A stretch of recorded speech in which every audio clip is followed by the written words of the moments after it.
Ta-da! Right. Hello there. Welcome. It's a bit different this one. We're recording instead of going live. Good afternoon, Tom. Good afternoon, Danny. How you doing? I'm all right. It's been quite a long day today, and I'm looking forward to unwinding over the weekend and letting my brain cool down a little bit. Fair enough. Yeah, no, I was hypersensitive this week. That a lot of people were worried and expressing a lot of stuff, but people were, okay, I think, forgetting, not deliberately, to ask how people were. And I've been very conscious this week about how people are feeling and how are you doing.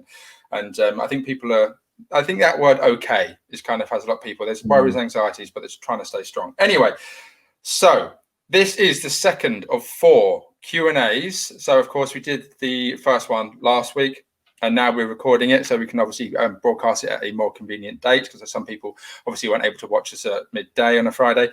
And this is a continuation of the questions that the regional ambassadors had collated and compiled and asked us to ask you, so you'll be able to address them. So just in case you're wondering, before we carry on, who are we? I'm Danny Norman, athlete number 482, a 5-year event director of a junior event, a 15-year park runner and Uber tourist, have been around quite a bit. And of course, Tom, who's with me now, is Parkrun Global COO. And obviously, I say 13 years you've been doing Parkrun for. Is that right, Tom? 13 years? Yeah, it was my 13th birthday this year. So August 2007 was my first parkrun, 6013. 6013, yeah, Woodhouse Mall. Right, so let's get into these questions without further ado. Right, the next question on the list comes from Samantha Kelly, run director at Lake Meadows Juniors. She asks, how does Parkrun intend to manage the potential risk for the general public at larger events? And similar questions were asked from Alna Hassam in Tilgate, that is, sorry, yeah. Yeah, thank you. Good question, Sam. So in the framework, we talk about respecting social distance guidelines for your region, wherever you are, and obviously we always say give way to other park users and give other people space. I think what we find typically in the UK, and this is different in different parts of the world, and it's a little bit different, I think, probably in Scotland and Northern Ireland, where we start a little bit later at 9:30 compared to England and Wales. But actually, the amount of interaction with the general public at larger events, which we'll talk about, the general public, is relatively small, and therefore relatively low risk. So there are events in the park. Of course, we need to be mindful of that. And I think a big part of this, and something that probably be with us certainly for years, is respecting different people's concerns and anxieties and vulnerabilities around how close they want to be to other people and so on. And so there have to be obviously a level of space given to non-park runners and so on, and we'll communicate that regularly and so on.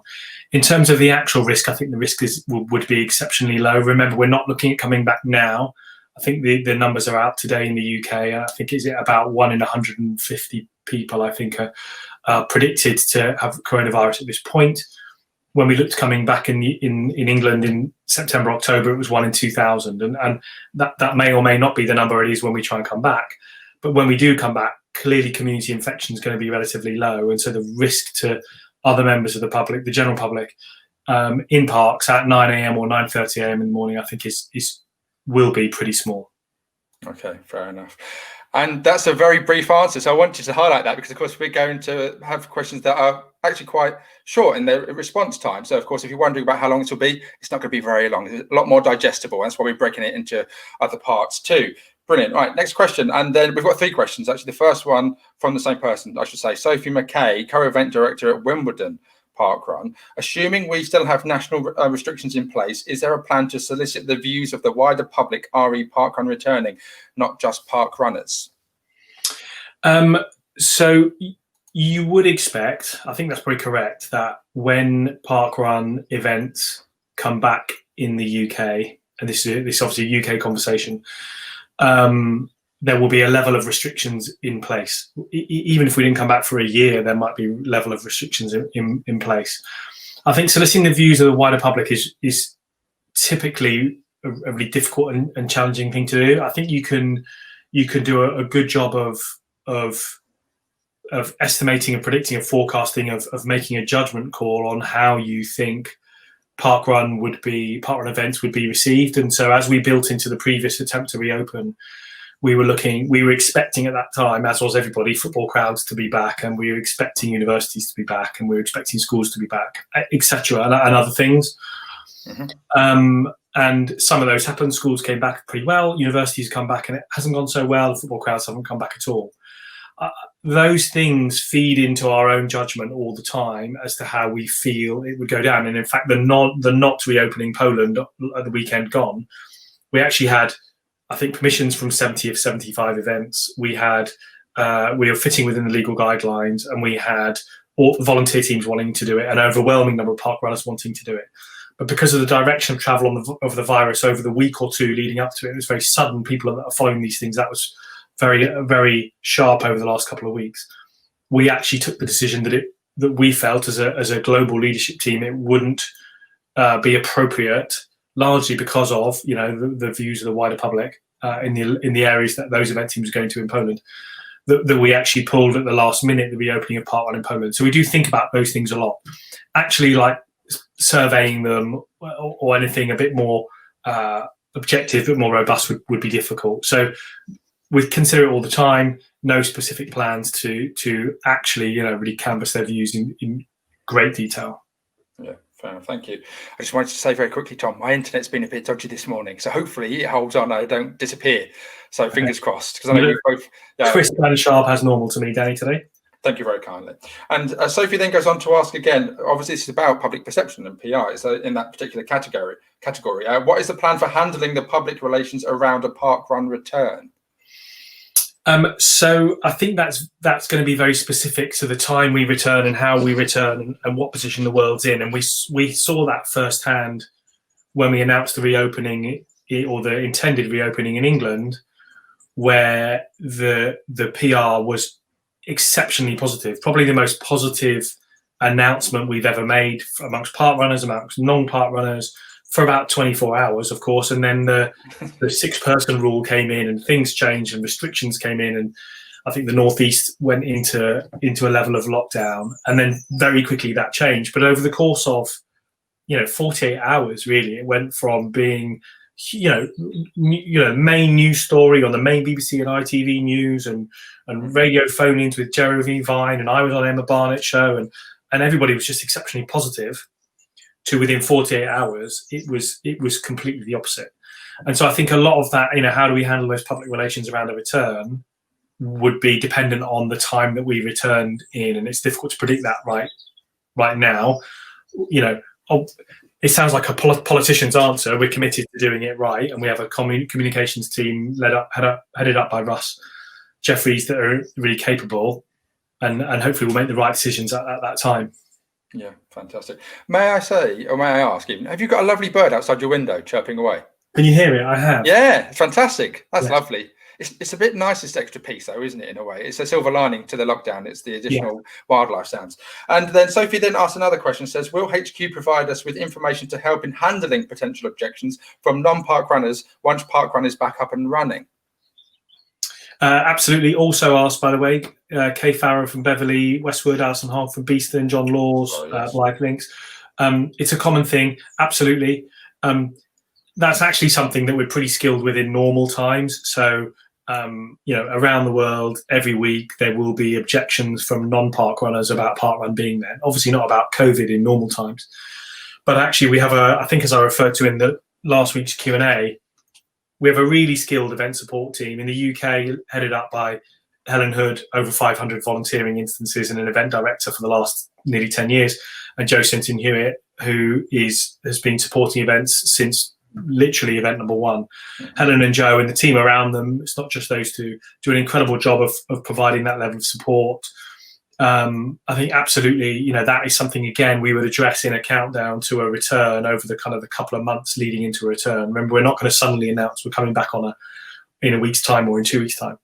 So the answer is yes. I think what that is and how it looks like would need to be decided nearer the time. Yeah, fair enough. Right then, next question comes from Sean Price, who is co-ED at Southwick Country Parkrun. He's also an ambassador. And he says, please can we ask Department of DCMS to refer to Parkrun directly when making announcements, as Parkrun has a unique place in the cultural sport of the UK. So you have to be careful what you wish for, Sean. Sometimes we've had a few in the past, a few pre-COVID, a few announcements that have caught us by surprise. I think so. We have worked closely with DCMS and with Sport England and so on. We were referred to specifically, for example, in the announcement that we were exempt from the rule of 6. I think when we announced the reopening, we had Oliver Dowden and Nigel Huddleston, I think it was, publicly on through their Twitter feeds sharing the good news and committing to come along to Parkrun. I think we always have to be careful with Parkrun being singled out for good reasons and for bad reasons. I think where we sit at the moment as well is it's not just about Parkrun. So we want all events to come back when it's safe and appropriate, and we want to work with the whole running and event sector, be that London Marathon, Great Run, British Athletics, and Welsh Athletics, England Athletics, whoever it might be, because we're all, everybody is struggling to get events happening at the moment. Mm-hmm. We all think that they're really needed. We all think that they're relatively safe, and so we're certainly strategically from our position in the UK, we're trying to, as much as we can, champion the entire event sector and not just us. At the same time, through the conversations I have with other running organisations, walking running organisations, I speak a lot to the Ramblers, for example, so not just running. Without exception, pretty much across the sector, people are excited about Parkrun coming back and would like Parkrun to come back, because a lot of people feel that Parkrun coming back is a first of many steps to get mass participation up and running in the UK. So it's a great question. Sometimes it's a good thing, sometimes it's not so good. Yeah, fair enough. Right, and then we are then moving on to landowner concerns, and the question comes from, again, Sean. And he says, we are in regular contact with Wiltshire Council, the landowner. Please, can we still continue with this, or are we expected to leave this to HQ? Private landowners are also an issue.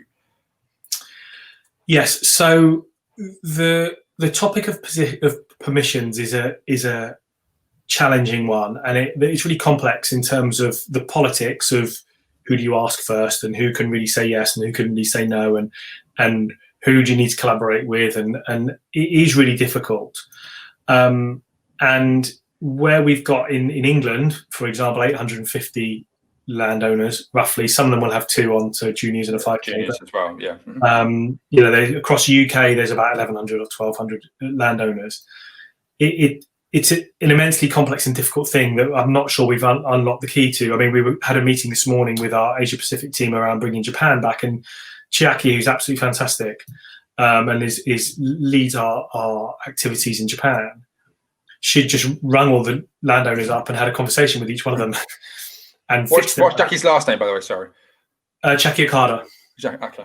I've probably got Chaki's surname. I've probably made a mess of it. Apologies, Chaki. She's rang up all the event teams, the landowners and ours, sorry. Yeah, she was able to just, one member of staff could just ring up every single landowner, have a conversation with them, obtain approval and move forward. It's really nice. But when you've got nearly 1,000 or over 1,000, it's just really, really difficult. And actually, understanding who is the person often, and Sean, it sounds like you've got a really great relationship with your landowners there.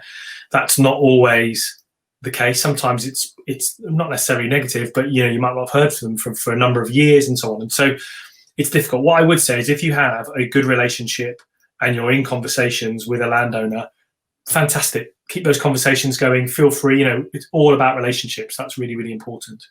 What else I would say is, at the moment, there is nothing for event teams to do with regards to reopening, pushing the framework, necessarily asking questions. Could we come back if we do this, or could we come back if we do that? Having 1,000 conversations about that isn't going to work. So I would say, keep relationships going, keep things friendly, keep in touch. That's all really, really good. But until we're able to offer more information around, we might come back in this way at this time, then I'd hold back from much more detail. Yeah, as a event director, of course, myself, and I was in touch with the landowner. We've been very fortunate with the London Borough of Kingston, who've been fantastic, and they were saying they'll go with government guidelines and everything. And I've been very fortunate. So I was particularly interested in that question because I went to them. I asked. I said, look, just to let you know, we might be coming back. And of course, as you said earlier, it all changed within 24, 48 hours. But they've been fantastic, I have to say. But I know it's the case. It's very nuanced for many different events. Some event teams and it's fair to say are on a slight knife edge with landowners in terms of how they accommodate them. So, yeah. I think I'm sorry to interrupt, Danny, but I think when we try again one day, we'll try and be clearer around either there's something to do or there isn't something to do. So I think we could have been clearer before that we're looking to come back towards the end of October. Please don't do anything right now. We're making you aware to give you as much notice as we possibly can. We'll now start the process of consulting with the private landowners, like the National Trust and Forestry Commission and so on, the local government association and so on. Will be in touch, and we realised that wasn't as clear as it maybe could have been, and it might not have even been the right way to do it. And we're reflecting on that at the moment. But when the time comes, we will attempt to be clearer to the event teams around. For the moment, please don't do anything, or for the moment, this would really help. Yeah, I personally think it's wiser to have a collective strategy and collective thinking, and then go in with a prepared and forearmed, rather than going, right, okay, like you said, 1,000 people, then diverting off into various, again, differences, and then having to come back to you guys and say, okay, this is my instance, and you having to address it individually. It's not really possible to be able to be done. So I think it's like you said, evaluating and then coming in as one whole, it helps everybody. So I think that's the smartest way to do it. Right, and okay, next question. So this is from Bushy, so of course the original parkrun and regularly the largest one in the UK, and the event director Rob Phillips. He says, how are parkrun going to handle landowner permissions when you next look to restart parkrun? There seemed to be confusion as to who was doing this last time, which of course I think we just kind of touched upon just a minute ago. Our landowner was very surprised to hear that parkrun had announced a return before speaking to them, especially as they had managed returns for cricket, football, rugby and personal fitness training via a consultation process. And that wasn't the only person who asked. So Stuart Ainsworth, Huntingdon, David Murphy from Tees Barrage, Sophie McKay from Wimbledon again, and Philip Beale from Torridge Juniors. Yes, and actually, I promise I hadn't read this question before I answered the last one, so I'm reading that for the first time. But so it's a little bit of what we talked about before, and I think there wasn't enough clarity that time. Partly, it had never been done before, so we didn't really. It wasn't clear what that process was, and without going into maybe confidences that wouldn't be appropriate, I think there were some disconnects amongst various levels of public health authority or government, which led to a slightly confused situation. I don't want to absolve us of any blame. I definitely think we could have been clear in our announcement. Rob talks there about parkrun had announced a return before speaking to them. And actually we hadn't. And I don't want to sound like I'm playing with a semantic there. And I can see how it could be interpreted that way. What we'd announced was we have approval from government and National Public Health to come back. We'd like to come back by the end of October. We're now going to embark on that piece of work to see if we can make that happen, as opposed to we're coming back on October the 24th or October the 31st, which would have been we're announcing we're coming back without consulting. So, we never would have, for example, announced we're coming back to Bushy Park without speaking to the Royal Parks. I think it got lost in translation, and I'm comfortable with us taking some of the blame for that. It got lost in the translation of we didn't really announce we were coming back, and like I said, I really put hands up and say, well, maybe we didn't write that quite clearly enough. But we very much were trying to communicate. We have permission from government. We've been working on it for a month or two. That means we can actually come back straight away, but we think we can do the work required by the end of October. This is going to be the next phase. And a lot of people interpreted that as you're coming back at the end of October and you haven't asked me. And Yeah, I agree. I think a lot of people had rose-tinted spectacles on. I know I did, and I read this and I saw it. And I think, yes, it's coming back. Almost like I wanted the validation. People were so eager and wanted the validation and the confirmation that it was coming back. That of course we missed that nuance again about actually look, it's what we can do. If you may come back, let's look at it. And there's a chalked-in date, like a penciled-in date. But of course, that rubber then came out and got rid of it. Right. The next question, landowner-wise, comes from Beeston and Alison Hogg, who's event director. What will happen if you, or HQ, ask us to restart but our local landowner council does not approve? Will there be additional support either regionally or nationally? And Steve Caldicott from Dudley also asked that question. Yes. So I can't emphasize enough, there is always support. So event teams can get in touch with us via the website, or they can email us at eventsupport@parkrun.com. And we have a really great support team of full-time staff supporting events every single day. So wherever you feel you need or you might need some additional support, please, if you're an event team, get in touch and we can have those conversations straight away. You know, Helen and Joe and the team are absolutely fantastic. I think the question of asking to restart but our landowner doesn't approve, that means you can't restart. In the simplest terms, we can't have a park run somewhere where we don't have permission to use that land. In reality, in an ideal world, we wouldn't make the decision to reopen unless we had at least had confidence that we had a significant number of landowners on board with reopening. So the number of instances if this would be relatively small. Where it did happen, the sooner we knew about it, the better, and hopefully we might get that feedback earlier through the local government association or the National Trust if it was a National Trust property, for example. And then we can go into that conversation where we can work directly with that landowner, for example, and support the team and have discussions about whether or not we can bring the event back, and if we can't bring the event back, what that means. And so, but like I say, ideally there would be minimal examples of that happening because we would judge the reopening point right. You know, we're finding that at the moment. You know, we're opening parkrun in Western Australia in a few hours' time now. We're recording this on Friday afternoon, in a few hours' time. And actually, landowners and councils around the world have a million other things on their plate right now, and a million distractions, and a million things that are more important than approving a parkrun. And so even today, on the Friday, we were still having to cross T's and dot I's with regards permissions for the Western Australian event starting tomorrow. And there's only 42 events or something in Western Australia. So that is a complex process. Hopefully we'll minimize the number by choosing the right time, and then we can work really closely case by case. Yeah, trying to make sure it's the right time. So of course that then leads us into this question from Mile End Parkrun, lovely Mile End, Claire Tuffin, lovely Claire, who I've met, Tuffin Puffin Muffin. When she does watch that back, that's going to be a podcast reference for Claire. Hopefully she'll see that and like that. She's event director of Mile End, and she asks on behalf of her RDs, what is the approach to going ahead if significant numbers of events are unable to take place? So because landowners continue to because landowners continue to withhold permission, which could place pressure on neighbouring parkruns. So of course, you do the maths that Bushy doesn't go ahead, sort of Southampton doesn't go ahead. There's potentially 1,000 plus park runners then filtering out to the smaller events that then potentially overloads that. How do you deal with that? So I think it is slightly different from 5K and juniors. So I think that's a genuine issue with 5K parkrun that isn't an issue with junior parkrun. So I don't think if some junior parkruns opened and some didn't, you would get that level of pressure.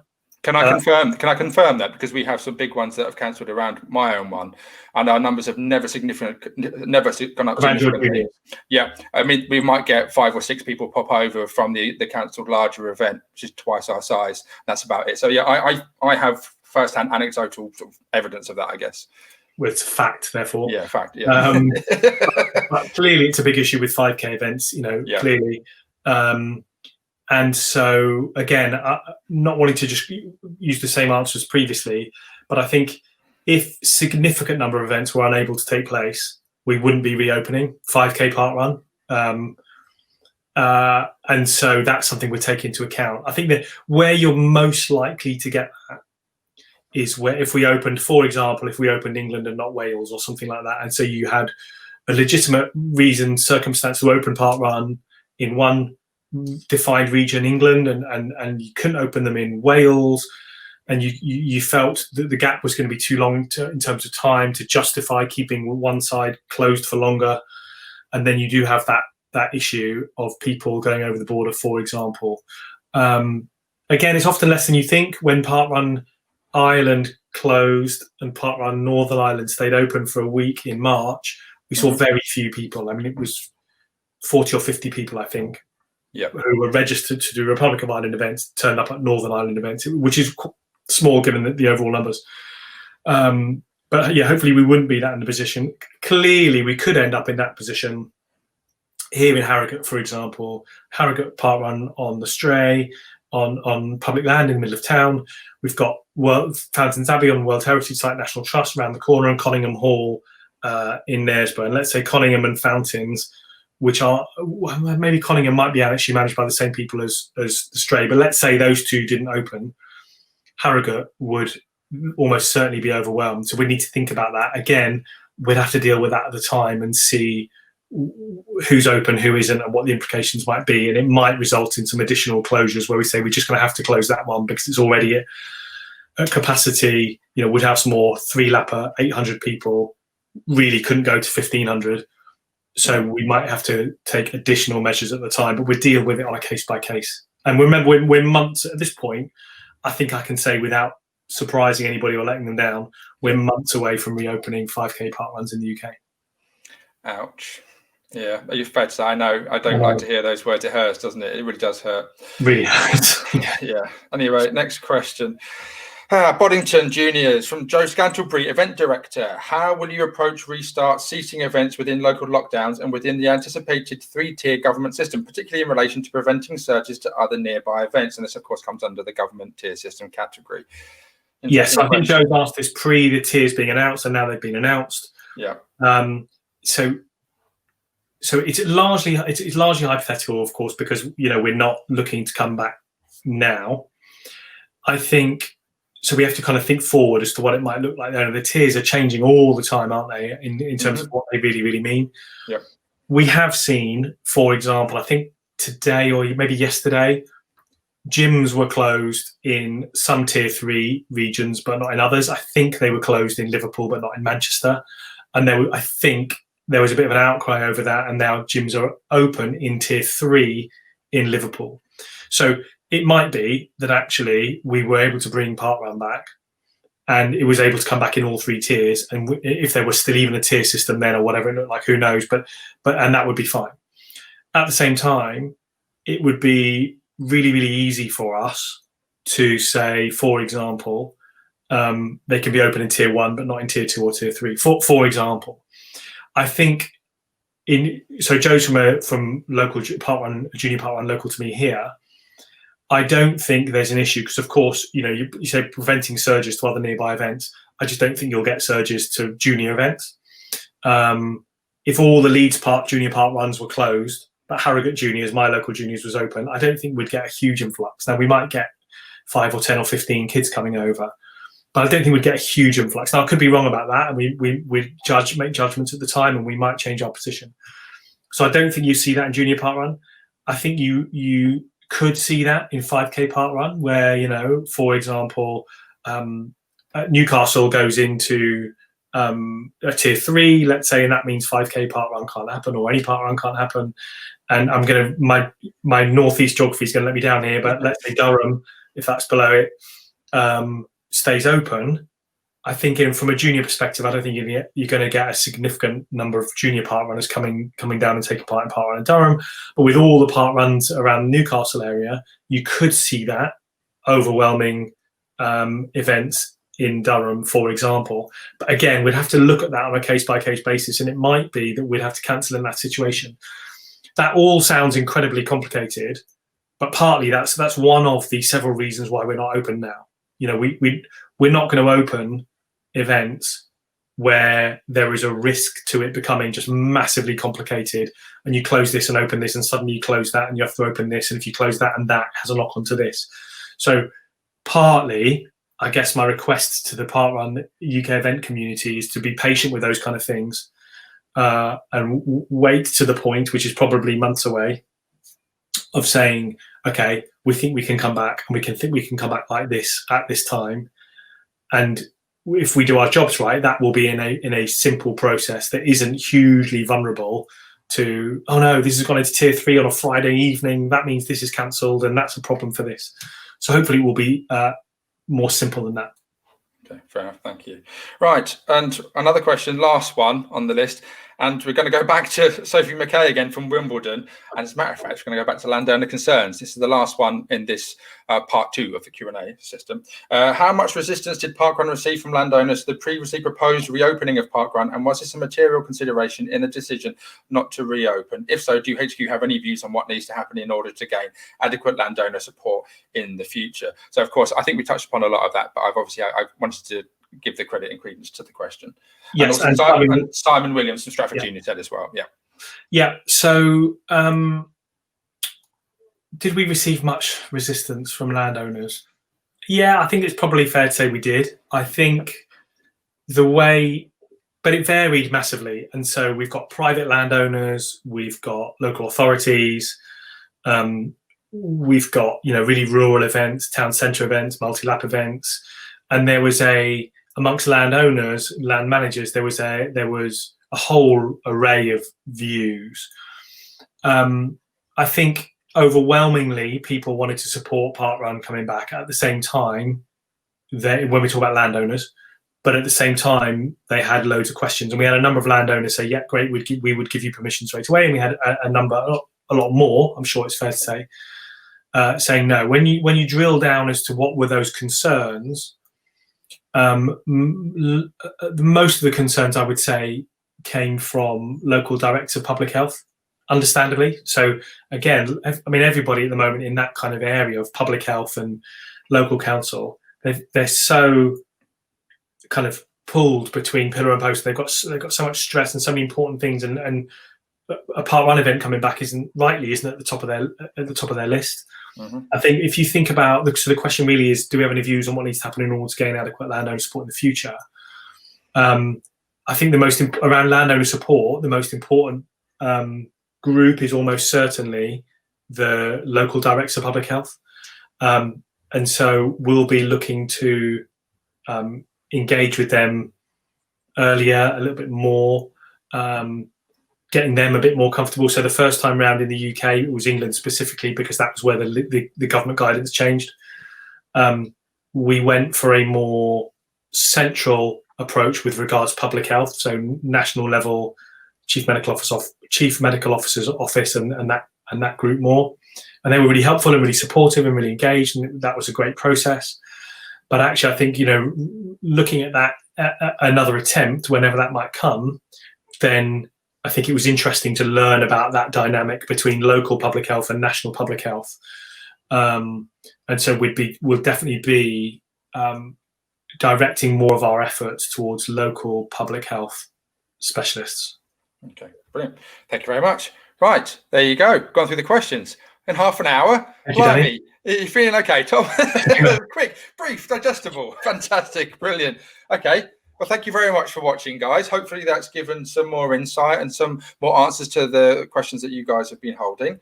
And yeah, well, thank you very much indeed. Okay, then on to the next one. Yes, on to the next one. Yeah, anyway, well, we'll see you soon. Take care. Thank you very much, Tom. And now time to hit the end broadcast button. This is always the most awkward part.